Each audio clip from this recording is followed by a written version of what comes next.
Hey guys, Shawn Yacoubian here with Yacoubian Muay Thai. Today we're gonna go over the right cross, right straight. Whichever way you call it, it's still the right hand down the middle. In a fighting stance per se, you're gonna throw your right hand.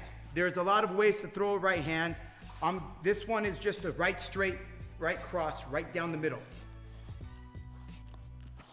The right cross starts from the ground to the hip, to the shoulder. You want to twist here and throw right down the middle. Here. Again, there's a lot of variations. This one is the most basic, common right cross.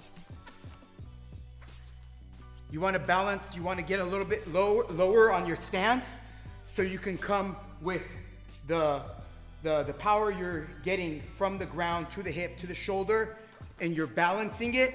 That way you're not punching like so with your torso up, with your body up. You want to get down and use the momentum and have the gravity of your body in a fighting stance as you throw that cross.